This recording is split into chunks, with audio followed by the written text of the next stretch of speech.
ব্যস্ত রাজধানী ঢাকার কনক্রিটের ভিতরে সবুজের খোঁজে এখনো মানুষ, আর সেই খোঁজেই শত শত মানুষ ভিড় করছে আগারগাঁয়ের জাতীয় বৃক্ষ মেলায়।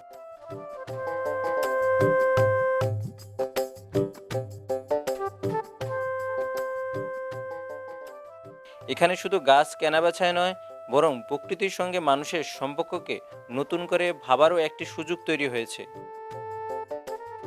দেশের বিভিন্ন জেলা থেকে আসা নার্সারিগুলো নিয়ে এসেছে হাজারো প্রজাতির গাছ। আম, লিচু, পেয়ারা, মাল্টার মতো ফলজ গাছ থেকে শুরু করে বনজ, ঔষধি ও নানা ধরনের শৌখিন উদ্ভিদ। প্রতিটি গাছেরই রয়েছে আলাদা বৈশিষ্ট্য এবং বৈচিত্র্যময় চাহিদা। শুধু শখের বাগান নয়, ছাদ কৃষি, বারান্দার বাগান কিংবা শহুরে সবুজায়নের প্রতি মানুষের আগ্রহ দিন দিন বাড়ছে বলে জানিয়েছে বিক্রেতারা। গাছের প্রতি মানুষের এই আগ্রহ এখন আর শুধু সৌন্দর্যের জন্য নয়, জলবায়ু পরিবর্তন, ক্রমবর্ধমান তাপমাত্রা আর বায়ু দূষণের মতো বাস্তবতাই অনেককে ঘরের ভিতর ও আশেপাশে আরও বেশি সবুজ যুক্ত করতে অনুপ্রাণিত করছে। গতবারের তুলনায় এবছর নার্সারির গাছের আমাদের এখানে বিক্রি বেশি হচ্ছে গিয়ে ফলের গাছ। ফল এবং ফুল দুইটাই ক্রেতারা আগ্রহ করতেছে, কিন্তু ফলের গাছের তুলনায় হচ্ছে গিয়ে মেলাটা জুন মাসে হলে আমাদের জন্য অনেক ভালো হয়, আমরা ফলের পরিমাণটা একটু বেশি দেখাতে পারি। তো সে তুলনায় ফলে যেহেতু জুলাই মাস চলে এসেছে, ফলের তুলনায় এবার ফুলের দিকেই মানুষ বেশি আগ্রহ আর কি আমাদের এখানে।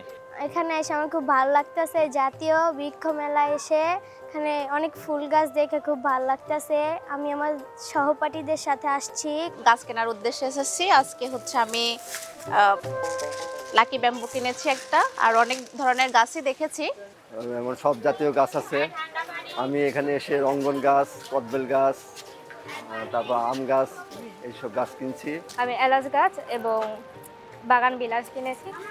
আমার গাছ লাগাতে অনেক ভালো লাগে। আমি আমার বারান্দায় অনেক গাছ লাগাই।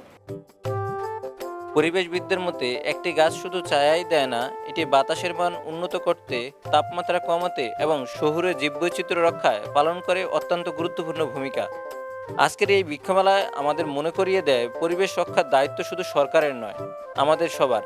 একটি গাছ, একটি পরিবার, একটি শহর, এভাবেই ধীরে ধীরে গড়ে উঠতে পারে আরও বাসযোগ্য, আরও সবুজ একটি বাংলাদেশ। Masum Billah, CRD news, Agargaon, Dhaka.